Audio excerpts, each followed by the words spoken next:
Hi, day 11 or the 12th challenge of the 30-day HackerRank challenge. Today we'll be talking about 2D arrays. Essentially, we've worked with 1D arrays, which look like this. Now we're adding another dimension to it, so think of it as an X and Y. And the problem's asking us to look at symbols within the 2D array and determine how many symbols there are and what the largest value is associated with that. So you have to determine the symbols and then print the largest symbol within there. The symbol that we're looking at is an hourglass. So essentially you can think of it as a big I in ASCII 2. And what happens is you need to take 3 on the top row, 1 in the middle row, and then 3 on the bottom row. And you have to determine how many hourglasses there are within a 6x6 matrix. Also, you have to determine the largest value. So they're not going to all be ones. They'll have different values associated with it. And so this is a very common search pattern to be able to scan different symbols that cross different boundaries. So we're not just looking at 1D search parameters anymore, where you would potentially use like a binary search to determine if there's a target within that 1D array. Instead, we're looking at 2D arrays and looking at patterns. So we're going to have to scan through them all and determine what the largest hourglass is. In order to do that, HackerRank makes our 2D matrix for us, so they provide the template available.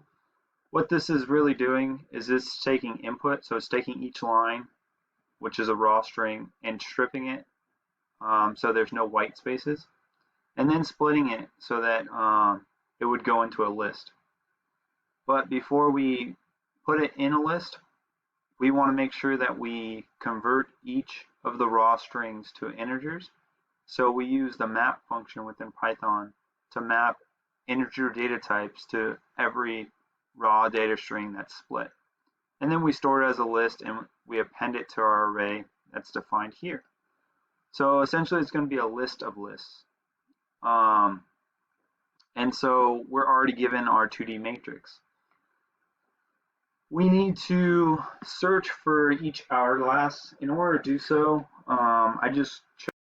I just chose a very large negative number so that it wouldn't be the maximum in any of our searches.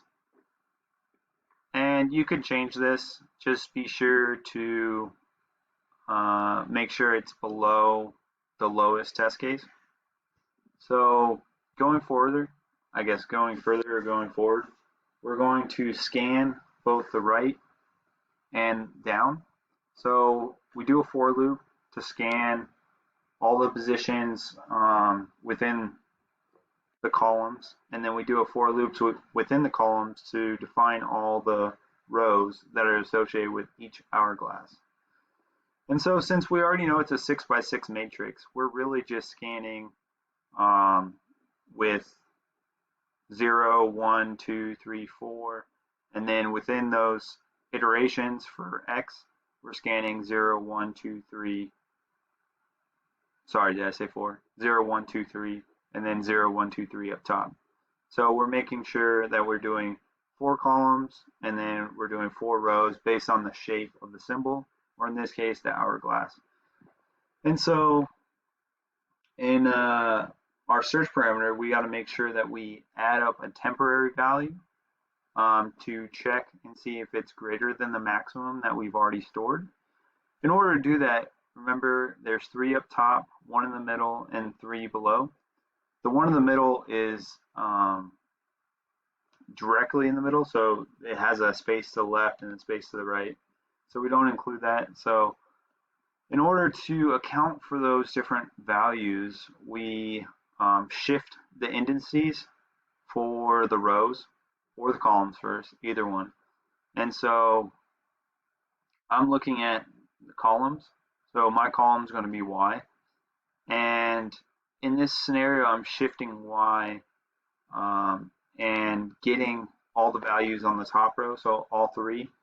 And then I look at getting the middle, which is going to be shift to the right one and shift down one.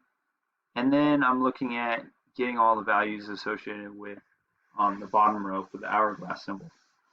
And then once again, I compare that and I store the result and then I print the result. So for C++, it's very similar. Once again, we've talked about left trim, we've talked about right trim. We've even talked about split before. Those are just declarations or definitions ahead of time so that we can use those functions within our main.cpp file. Remember in HackerRank, it doesn't differentiate between multiple files. So this is really going to be your header file. This is going to be your main.cpp file. And then below will be your implementation or your .cpp file associated with the header files. So if we wanted to, we could actually define this within a function and call it from the main source of the program. It's probably a better way to do it. With such a short program, it's not really necessary. So once again, we're looking at 6x6 2D matrix to determine what the hourglass maximum value is within that search parameter or within that search parameters. So essentially what we're doing is we're iterating 0, 1, 2, 3 and then 0, 1, 2, 3 for both the rows and the columns. We have to shift both the rows and the columns to account for 3 on top, 1 in the middle, and 3 on the bottom. We compare the different hourglass values, so the temp hourglass and then the max hourglass. If the temp is greater than the max, we store that value and then print it later on. And that's really all it is to day 11. And we'll be talking more as we go through the rest of the days and we finish our 30-day HackerRank challenge. I'm excited to continue doing these. I hope you watch, subscribe, and comment, and I hope you have a great day. Bye.